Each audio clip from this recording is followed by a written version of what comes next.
ማግስት ሚዲያ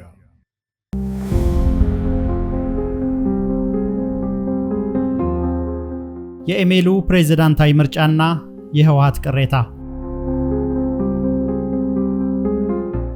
ጠቅላይ ሚኒስትር አብይ አህመድ የትግራይ ክልል ጊዜያዊ አስተዳደርን በፕሬዝዳንትነት ለመምራት ብቁ የሚሆኑ እጩዎችን እንዲጠቁም ለክልሉ ህዝብ ጥሪ ማቅረባቸውን ተከትሎ በርካታ አስተያየቶች እየተደመጡ ነው። በኢሜል የሚጠቆሙት እጩዎች የጊዜያዊ አስተዳደሩን ስራዎች በብቃት የሚያከናውኑ እንዲሁም የክልሉን ሰላምና ደህንነት ማረጋገጥ የሚችሉ መሆን ይገባቸዋል ተብሏል። ይሁን እንጂ የጠቅላይ ሚኒስትሩ የምርጫ ጥሪ ከነደብረጽዮኑ የህወሓት ክንፍ በኩል ተቃውሞ ገጥሞታል። ጠቅላይ ሚኒስትር አብይ በይፋዊ የማህበራዊ ትስስር ገጻቸው በትግርኛ ቋንቋ ባስተላለፉት መልእክት የትግራይ ጊዜያዊ አስተዳደር ፕሬዝዳንት ጥቆማ ጥሪ በሚል ርዕስ የቀረበ ነው። ከክልሉ ተወላጆች ዘንድ የተሰጡ ግብረ መልሶችን በማህበራዊ ትስስር ገጽ ወይም በጠቅላይ ሚኒስትሩ ኢሜል አድራሻ ጊዜያዊ አስተዳደሩን ምርጫ ማከናወን ይቻል ይሆን ከሚለው አንስቶ ጎልቶ በተነሱ ሐሳቦች ዙሪያ በዛሬው ጥንቅራችን እንመለከታለን። እግረ መንገድም የሌሎች ተቃዋሚዎችን ዳር ታንቃኛለን። ውድ የማግስት ሚዲያ ተከታታዮች እስከ መጨረሻው አብራችሁን እንድትሆኑ በአክብሮት ተጋብዛችኋል።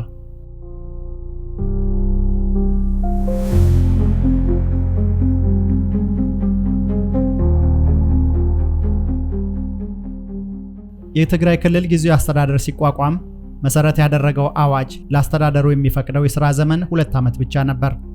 በክልሉ የተነሳው ጥያቄና በህወሓት መካከል የተፈጠረው ክፍፍል ሳቢያም ክልሉ ወዳልተፈለገ አቅጣጫ እንዳያመራ በተፈጠረው ስጋት የትግራይ ህዝብ በቀጥታ ጥቆማ እንዲያደርግ ጠቅላይ ሚኒስትር አብይ ግብዣ አቅርበዋል። ጠቅላይ ሚኒስትር አብይ የስልጣን ጊዜውን ለማራዘም የያዙትን እቅድ በቅርቡ የፓርላማ ውሏቸው ላይ ፍንጭ ሰጥተው ነበረ። ይህንን ጉዳይ ለማስረዳትም በመልእክታቸው ላይ እንደጠቀሱት ከሆነም የፌዴራል መንግስት በክልሎች ጣልቃ የሚገባበትን ስርዓት ለመደንገግ በ1995 ዓ.ም የወጣውን አዋጅ አባሪ አድርገው የጥቆማውን አስፈላጊነት ገልጸዋል። አዋጁ በአንድ ክልል ህገ መንግስታዊ ስርዓቱን አደጋ ላይ የጣለ እንቅስቃሴ ወይም ድርጊት ከተፈጸመ የፌዴራል መንግስት ሹምሽር ማድረግ የሚያስችል ስልጣን መቀመጡን በጽሑፋቸው አጽንኦት ሰጥተውበታል። የጠቅላይ ሚኒስትሩ ውሳኔ የክልሉን ምክር ቤትና የክልሉን ከፍተኛ የህግ አስፈጻሚ አካል በማገድ ለፌዴራል መንግስቱ ተጠሪ ሆነ ጊዜያዊ አስተዳደር እንዲቋቋም ሊወሰን እንደሚችል ያስረዳል። በትግራይ ክልል አካታች ጊዜያዊ አስተዳደር እንዲቋቋም የሚያስችል ደንብ የሚኒስትሮች ምክር ቤት ያጸደቀው መጋቢት 9 ቀን 2015 ዓ.ም ነው። ይሁን እንጂ በህወሓት መሰንጠቅ ምክንያት የክልሉን ፕሬዝዳንት መምረጥ ባለመቻሉ ምርጫውን ለህዝቡን ተውለት ወደሚል መደምደሚያ ለመድረስ መገደዳቸውን የአብይ አቋም ያስረዳል። በዚህም የተነሳ ለትግራይ ህዝብ የቀረበው ህዝባዊ ጥሪ ምን ይዞ ሊመጣ ይችላል የሚለው ጉዳይ ተጠባቂ ነው። የትግራይ ህዝብ በምርጫው ከተሳተፈ በፕሬዝዳንትነት እነማንን ሊመርጥ ይችላል የሚለውንና ለፕሬዝዳንታዊ ምርጫ የሚጠቆሙት አካላት የትምህርት ዝግጅትን ጨምሮ አጠቃላይ ተጠቃሚነትን በምን ይለካል የሚል ጥያቄ እየተነሱበት ይገኛል። ጠቅላይ ሚኒስትር አብይ አህመድ የመጨረሻ ያሉትን አማራጭ በዚህ መልኩ ለማቅረብ የወሰዱት እርምጃ ምስጋናም ወቀሳም እየተነሳበት ይገኛል። ጠቅላይ ሚኒስትሩ ምንም እንኳ ጌታቸው ረዳ በጊዜያዊ አስተዳደሩ እንዲቆዩላቸው ፍላጎት ቢኖራቸውም እንዳሰቡት ግን የሰመረላቸው አይመስልም። ቀደም ባሉት ቀናት ከትግራይ የተወከሉ አካላት ጋር በጽህፈት ቤታቸው አድርገውት በነበረው ውይይት ጌታቸው ረዳ በኃላፊነት እንደሚቆዩ ቢያረጋግጡም ህወሓት አስተባብሮታል በተባለው ጥያቄ መሰረት ጌታቸው እንዲቀጥሉ አልተፈለገም። በአንጻሩ የነደብረጽዮን ቡድን አዲስ አበባ 4 ኪሎ ቤተ መንግስት ተገኝቶ ከጠቅላዩ ጋር ባደረገው ውይይት ጀነራል ታደሰ ወረደ ቀጣዩ ርዕሰ መስተዳድር እንደሚሆኑ ስምምነት ላይ ደርሰው እንደነበረ የሚገልጹ መረጃዎች እየወጡ ቢሆንም እርሱም ለህዝብ ሳይገለጽ ወደ ሌላ አማራጭ ተሄዷል። በሁለቱም የህወሓት ክንፎች በኩል ያሉት እጩዎች ክልሉን ለመምራት ካልተመረጡ ክልሉ እስከ መጪው ምርጫ ማን ሊሾምለት ይችላል በሚለው ሐሳብ ዙሪያ በርከት ያሉ አስተያየቶች እየተሰጡ ነው። ጠቅላይ ሚኒስትሩ ፕሬዝዳንታዊ ምርጫውን በማህበራዊ ትስስር ገጻቸው ከለጠፉ በኋላ በተሰጡ ግብረ መልሶች መሰረት የሚበዙት አስተያየት ሰጪዎች ጌታቸው ረዳ እንዲቀጥሉ የሚፈልጉ ቢሆኑም ከፊሎቹ ደግሞ የቆላና መስኖ ሚኒስትሩ አብርሃም በላይ ይሁኑ የሚሉም ይገኙበታል። ከፕሪቶሪያው የሰላም ስምምነት በፊት በነበሩት ጊዜያት የክልሉ አስተዳዳሪ እንዲሆኑ ተሾሞ የነበሩት ሙሉ ሌላኛው እጩ ሆነው ቀርበዋል። ሌላው የክልሉ ተቃዋሚ ፓርቲው ያረና ተወካይ ሰው አምዶም ገብረስላሴ በህዝብ ጥቆማው እጩ ሆነው ከቀረቡት መካከል ይገኙበታል። የተመለከትናቸው ግብረ መልሶች ከብዙ በጥቂቱ የጠቀስናቸው ግለሰቦችን ቢያመለክቱም ጠቅላይ ሚኒስትሩ የያዟቸው እጩዎች እንዳሉ ግን ከውስጥ አዋቂዎች እየተነገረ ይገኛል። ይሁን እንጂ ትግራይ ወዳልተፈለገ አቅጣጫ ትጓዛለች ቢባልም ጠቅላዩ የወሰዱት እርምጃ ለትግራይም ለፌዴራል መንግስቱም የሚበጅ ነው የሚሉ አስተያየቶች እየተደመጡ ነው። የሚኒስትሮች ምክር ቤት ደንብ የጊዜያዊ አስተዳደሩ የስልጣን ዘመን ምን ያክል እንደሚሆን በግልጽ ባያስቀምጥም ጊዜያዊ አስተዳደሩ በ1995 አዋጅ የተሰጡትን ስልጣንና ተግባራት እንደሚያከናውን ተደንግጓል። ጠቅላይ ሚኒስትር አብይ አህመድ ጊዜያዊ አስተዳደሩ ሊያከናውናቸው ከሚገባቸው ቁልፍ ስራዎች መካከል አንዱ ምርጫ ለማካሄድ የሚያስችል ምቹ ሁኔታ መፍጠር እንደሆነ ቢጠቅሱም በክልሉ ከተፈጠረው ውስጣዊ የፖለቲካ ሽኩቻ የተነሳ የታለመለትን ግብ መምታት ተስኖታል ባይ ናቸው።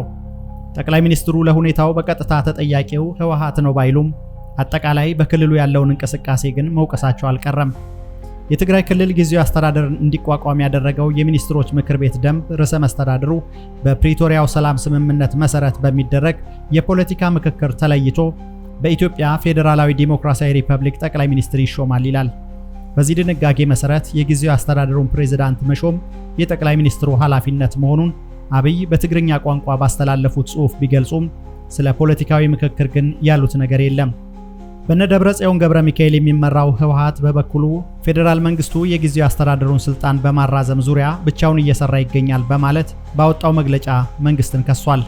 ጊዜያዊ አስተዳደሩ የፕሪቶሪያው የግጭት ማቆም ስምምነት ውጤት እንጂ የፌዴራል መንግስቱ ብቸኛ ውሳኔ አለመሆኑን የገለጸው ህወሓት የጠቅላይ ሚኒስትር አብይን መንግስት እንቅስቃሴ ተችቷል።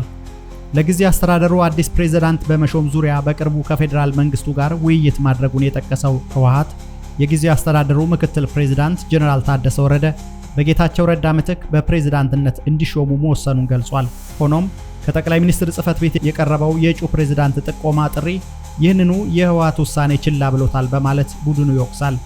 አያይዞም የጊዜያዊ አስተዳደሩን ፕሬዝዳንት የመሾም ስልጣን የጠቅላይ ሚኒስትሩ ብቸኛ ውሳኔ እንዳልሆነ በመጥቀስ የእጩ ፕሬዝዳንት ጥቆማ ጥሪው የፕሪቶሪያውን ስምምነት ስለሚጥስ ተቀባይነት የለውም ሲል ባወጣው መረጃ ላይ ጠቅሷል። ህወሓት ምንም እንኳን ጀነራል ታደሰ ወረደን በፕሬዝዳንትነት መሾሙን ቢናገርም ታደሰ ወረደ የደረሳቸው ሹመት እንደሌለ ከዚህ ቀደም በተናጠል በሰጡት መግለጫ ሲናገሩ ተሰምተዋል።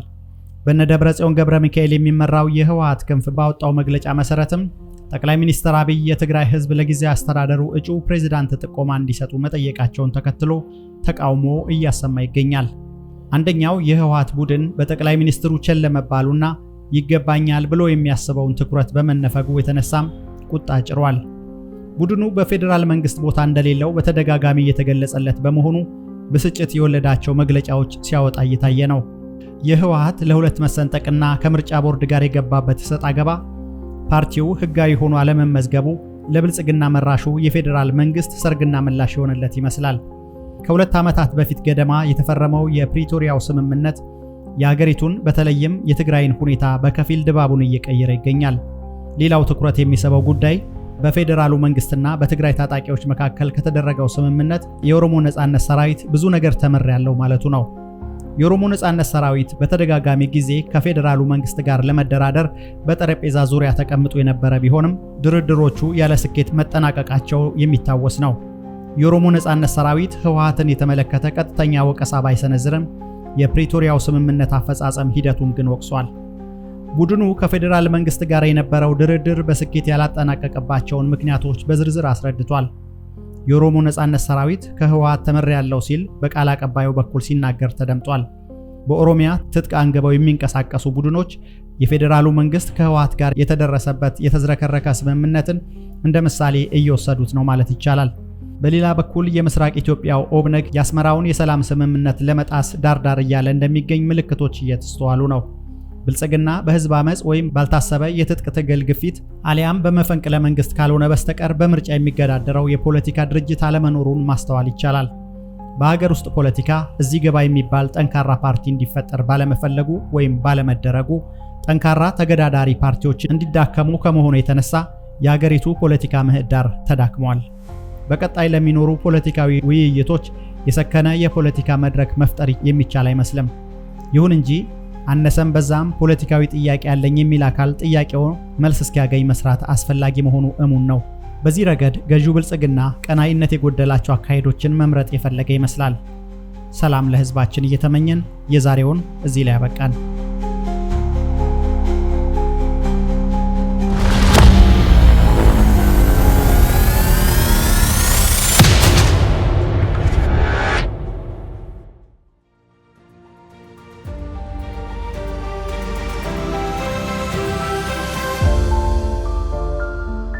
Harvest Media.